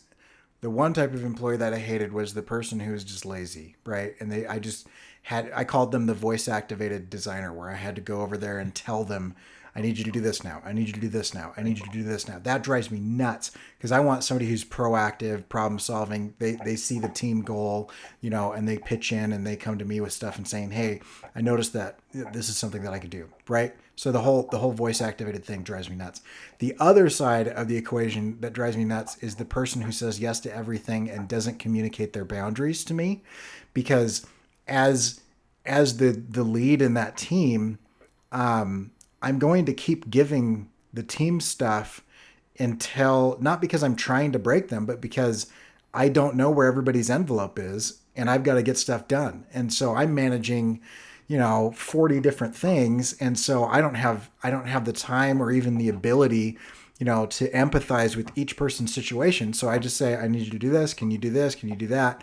And the person who says yes to the point of burnout, they drive me nuts, because it's like, dude, I don't want to do that to you. Why don't you just come to me and say, actually, I've got these 12 projects that I need to do, in the next 3 months. And so, and this is what I would teach people to do. Like, tell me, prioritize this for me. If I take this on, which two of these things do you want to take off my plate? And that question to a manager, to a good manager, I'll say this, is great. I love that question, because then I can reassess and say, I'm so glad that you brought these things up. I forgot that you were even working on this thing, which doesn't matter anymore. So let's ditch that. Let's get rid of that. This deadline is moved, so let's worry about that next month. Um, you know, the time that I've done this where I was in a bad management situation, I was told, well, that's unacceptable. And I said, well, what's unacceptable? That you don't have enough time to do this. And I said, well, there is a finite amount of time that I have in any given day. And I'm just telling you that you have to make a choice of priority. And that was one of the red flags where I was like, this is not a long-term situation for me. I need to get out of this. If they don't respect, like, the laws of physics, the laws of Right. time and space, Well, and I that's think that different. the challenge there, I'm sure you can relate to, is like sometimes it takes a while to get to the point where you're comfortable enough to raise the white flag, Yeah. right? And I think I learned that the hardest way, because I was always the Superman syndrome person. Like if Right. if I don't do it, no one else will, Right. right? And that may have, at the time, it was because I was the only designer in at that office, right? I was like, so if I miss my deadline, everything falls because I'm the only one that can do the work Yeah. right here. So that's toxic in itself. But it takes an enormous amount of strength to be able to admit that you messed up, Yeah. or that you're in a situation where like you took on too much, right? Or you accepted too much from an employer that's putting too much pressure on you, Because it right? feels like weakness. It feels like you're Yes. admitting vulnerability when in Yep. actuality, what you're doing is accurately describing a factual situation. Exactly. And it's even worse when you're on a team and it feels like you're underperforming compared to your peers. Right. But what you have to remember is like as an individual, your manager, if they're a good manager, knows your strengths, knows the other team member's strengths, and knows that no two people are alike. Yeah. Right? There's going to be people that can churn out work like crazy, and there's going to be people that need a little more time to process, or longer in the visioning stage or whatever. And both of those types of people are perfectly fine to exist. It gets a little sticky when you've got deadlines, right? And that Sure. some things need to happen faster. But like a good manager will plan ahead for that. They'll Right. put the person who takes a little longer on it earlier or whatever. But being able to know how you are as a person, and then also be willing to be flexible, right? Just because you take longer envisioning doesn't mean you should be like, you know what, F everyone else, I take longer, that's just how it's going to be. Right. It's like, no, like you need to be flexible. Also, you can learn to be more efficient if you wanted to, Yeah. right? And, But and the there hardest, and there are times in projects where there's built-in time for research and exploration, and other yes. times where there's less of that. We've got a comment in the chat from Bold Line Design, who I believe is Matt that I met at Creative South, saying building in time for flexibility is a great point, especially if everything relies on you to get it done. And this is really interesting, whether you're kind of like the media person in your company or whether you're like a freelancer or whatever. If you are mission critical to that thing, oftentimes I think we make ourselves feel like this when it isn't the case. But if you are the producer of that thing and you don't build in room for error, what you're actually doing is you are setting up a guaranteed situation where it is a domino effect of stress that will Yes. compound, because life happens, and it's fascinating to watch this. If you think of Batman, right? Everybody, the way that people like to write Batman, where he's got a contingency plan for everything or whatever, that's a fictional character that doesn't exist. In reality, you can't plan for everything. You can't plan for every contingency because the world is absurd. It's random. All kinds of stuff happens. You don't know whether you're going to be in tornado row and 300 tornadoes hit, back to back to back in like a couple weeks or something. There, or normal stuff that isn't like acts of God. You take on stuff like this happened to me 2 weeks ago. I was in the middle of a project, and all of a sudden, my computer needed to update software for 6 hours. Mm-hmm. Well, I didn't plan on that. I didn't or whatever, or your whatever happens.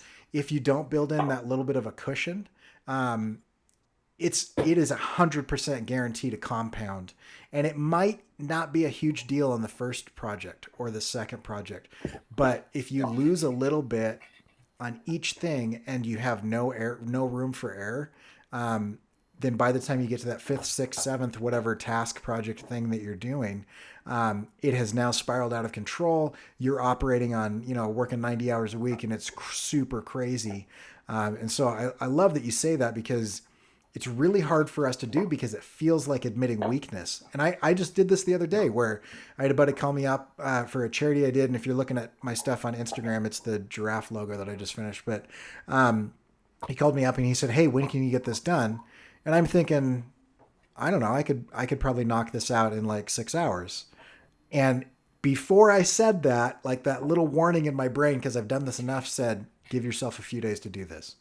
And so I said, "Well, what's your deadline? Let's talk." Instead of just immediately saying, "I'm fast, I'm good, look at how amazing I am, I can do this quickly," I just went to him and said, I said, "Well, you tell me, when do you actually need this?" And it wasn't, he didn't need it for a couple of weeks. And so I was like, "Well, great. I could definitely get it to you within a week." And that was I think 4 days there's another more than I filter on needed. that. Sorry, go Yeah, ahead. there's a filter on that where, and we can go on a whole tangent on this, but this is why I don't like hourly billing. Yeah. But by overcommitting, you punish yourself for efficiency, Right. right? You start to do more in shorter time, and you're not giving yourself that brain power to process, right? You may be able to get that done in 6 hours, but there's no reason you should have to, right? Yeah. And that's the same thing with hourly billing. And and you talk about with project tracking, whether you're at an agency, whether you're freelance, hourly billing, in my perspective, is like someone always gets screwed. It might be you or the client. Either they're going to pay way too much for work that they didn't, like work you didn't do, or you're going to get punished for working fast. Right. Right. So It incentivizes the exact wrong thing for both parties. exactly. And there are some things that should be billed out, like production work, right? It's the amount of time it takes you to literally hit export and do the thing. But if you're talking about like ideation, Right. conceptual, like that stuff can't be time boxed, Right. right? Because And the what hard about the part, last 20 years that it took me to exactly. get to this point today? Exactly. And the hard part is like, how do you tell that, especially to a non-design oriented manager, right? The hard thing is like the creative process, and without getting too fluffy, like it's not a streamline, right? It's going to come up and down. It's ideas are going to pop out of nowhere, and you're going to watch a TV show and you're going to get another idea, or you're going to walk in the park and all of a sudden solve the problem. Like it's not a measurable, quantifiable thing. And that's what makes it kind of magical. But in the same note, it makes it very hard to plan, right? So you can almost say like, yeah, we're going to take a week to do the vision work on this project, when it may take you 40 minutes to actually get to the idea you need to be at. But it doesn't matter. Like you need to bake in that time, because like you said, there's all these weird events that could happen anywhere in between. But guess what? Even if you arrive at the solution in that first 40 minutes, that means you get the rest of that time to continue to challenge your assumptions, right? Yeah. Harden the work that you've decided on. Make sure the decision you made is the right one. And that's invaluable in the grand scheme of the project, because that means when your employer, the client, whatever, comes at you with the question of, oh, why'd you make that choice, the answer is not like, oh, it's because I like purple. It's Right. because purple's part of your brain palette and it evokes these emotions and yada yada yada yada yada. You have answers to the questions. Yeah. And I went down several roads that didn't work out, and I had time to experiment. And so I know that this is the Exactly. best solution because I tried some Exactly. others. Yeah, I love that. Well, we're coming up. We're coming up on almost an hour and 40 minutes. So I think we've been Oh going for wow. really well. Yeah. Uh, so let me just. I want to mention some things in the chat, and then I have one more question for you. Sure. So Victor's saying, I went through a rough experience a few years back when my mom was getting progressively more ill, and that affected me and my job. I was overstressed, and that ended up losing my job, but I'm doing better now. And so it's awesome that he's doing better now. But I think Yeah. this idea of like recognizing that we are not machines is super important, because stress is a reality. It exists. And then Matt jumped back in and said pricing projects is challenging with flexibility in mind, especially if the industry is known for lower pricing and super fast turnaround times, and if the demands on the monthly budget are high. Matt's in a situation where I believe this is still the case. Almost 100% of his income is still coming from T-shirt printers, and so he is designing for T-shirt printers, and that is a low paying niche, but he's got a lot of skills, so he's looking to get out, or branch out is what I meant. So anyway, here's my question. Say that you are speaking directly to people who have not started their career yet. Maybe they're graduating this semester and they're about to step into the world, and they've got something lined up. What's kind of the top one or two things that you would tell them to be aware of, or to pay attention to or to do? Kind of just some advice on those that are just leaving school. Yeah. The first thing I'd say is find your tribe, right? For me, uh, I didn't have many friends in the design sphere. The folks I went to school with, who I graduated with, who were friends before and after, generally speaking, weren't those who are pursuing creative careers. And those are great opinions to have on your work, on your career path, whatever.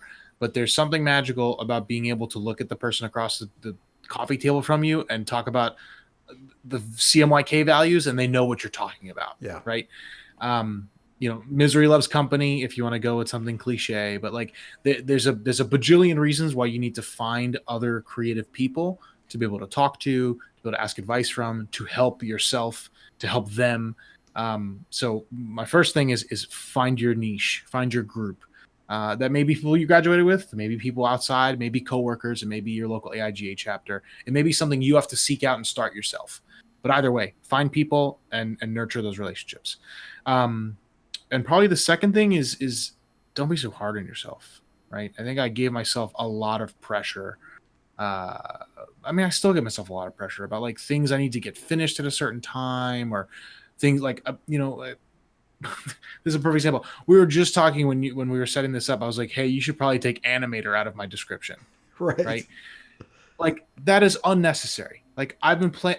I am not like a for hire animator, but I've been playing with it. Like Yeah. it's something I'm interested in. It's part of my creative world. Even micro interactions on UI design is arguably animation, which is stuff I deal with on a daily basis. So like I gave myself crap before we even started this podcast about not feeling qualified enough to have that in the title, right?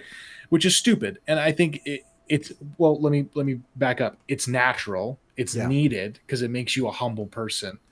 But don't beat yourself up, right? Take a breather. Like it's okay to be a little narcissistic about whatever you're working on, but then also like wake up a little bit. Like the sun's shining somewhere, and there's no reason to be, as negative. And I'm very, very sensitive to those who have, real mental illness challenges. Like I'm very much, I understand like that's a whole nother world that, knock on wood, I've not had to personally experience. I deal with some anxiety and things like that, but I don't know what it's like to be in a state of depression or to have to deal with, ADHD or things like that, that some are medical, some aren't.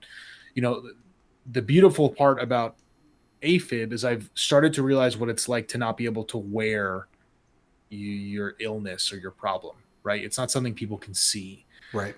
The nice part is this is very easily medically fixed and or habitually fixed. Something like depression is not. So the point to this is like there's enough things out there to beat you up, right? There's no reason you should also beat yourself up. And that doesn't mean don't be a little cocky bastard and, be a jerk to everyone around you, right? That's not what I'm saying. But, give yourself some credit. Like you've earned where you are. And that's why I think like the concept of like, oh, like I'm just so lucky to be here. I'm so lucky to be in this position. Like, I think that's BS. You earned your spot. Yeah. Right. You worked to get where you are. Given some of it was like the stars aligning or people being willing to give you a little more generosity than they may have should have. But at the end of the day, like you've worked hard to get where you are, whether it be finishing school or starting your first job. Give yourself some credit. Be easy on yourself. Yeah, absolutely. I love that. That is fantastic. And I mean, solidly one of the major parts of imposter syndrome is that you rationalize and justify your successes, but completely own your failures. And so every time something goes wrong, you're like, this is 100% my fault. I can see a clear path of how I caused this to happen. But when something goes right, you're like, well, it's a confluence of events. This could have happened to anybody. I happen to be in the right place at the right time. I happen to know somebody, or my dad happened to know somebody, or whatever. But the fact of the matter is, both of those situations are a mixture of both of those things. That some of that is going to be random, but you gotta own your successes and your failures, because if you only own your failures, then you're literally just beating yourself up with no positive output for that. And so I love that. There's a very easy way and I won't dig too deep into this, but I took up journaling for a while when I was like going through my crap. Yeah. And then when I read it back, I realized that when I was journaling, it was always when I was upset. Right. I didn't often write down the happy things or the things I was excited about. So I've had to like make an active effort, if I'm going to continue to do that, to write down those things. But on an aside, what I started doing is I took a page of a sketchbook, and both pages you can put up 6 months of time, just breaking it a little like blocks. And what I did is whether it be monumental as like getting on a podcast or speaking at a conference, or inconsequential as like I had a really good dinner with a friend, like I started to write down the date and a little description of what it was, so that at the end of the year, when I'm like looking, or at any month when I'm feeling crappy about myself, be like, man, I didn't do anything these last 6 months. Like I haven't achieved these projects. I even canceled the freelance thing I was going to do, or I got fired. Like I can look back at this journal basically of just like cool crap that I did. Right. And it could be it could be creative. It could be fun. It could be like, I had a really good day today. It doesn't have to be super descriptive, but give yourself some kind of parameter, because you don't want to like write down pages and pages of like, I, made a good breakfast. Like, sure, that's great. But like every day of the week, that's a little excessive. But like, some good things. Like I bought a bike today. I Yeah. went on my first long ride, like things like that. So you can look back and be like, when in those times of like feeling like crap about yourself, you could be like, you know what, I really did some cool stuff this month, last month, whatever, and you can give yourself that extra like jolt of energy that you didn't think you had, just on proof of concept of you as a human being. Yeah, I love that. That's fantastic. Well, hey man, if you ever want to come on again, let me know. There's an open Cool. invitation if you feel like you have got some stuff to get off your chest because this is Yeah. fantastic. So, and I just wanted to Hey, let's do a thank. check in a few months and see what's up. Yeah, yeah, for sure. Let's do that. So we've got some people in the chats. Thanks for jumping in. We're gonna wrap this up, but where can we find your stuff, Taylor? Where's the best place to follow along and kind of continue this conversation with you? Sure. I'm on all the social medias, with the exception of Twitter. I don't bother with that black hole. But everywhere it's at Taylor Cashdan, TaylorCashdan. You can see it in the bottom left of the screen. And my portfolio as well, if you want to see some of the cool stuff I'm working on, is taylorcashdan.com. But other than that, I'm accessible. I'm big on like responding to people and chatting it up. So send me a message, drop a line, and let's chat. Yeah, that's great. Thanks, man. And you guys can catch my stuff as always at CoryKerr.com, CoryKerr.com. This is going to go up on CoryKerr.com/48HR on the 48-hour art check, and which we'll be going live again with Joshua Kimball as normally scheduled, Monday and Wednesday.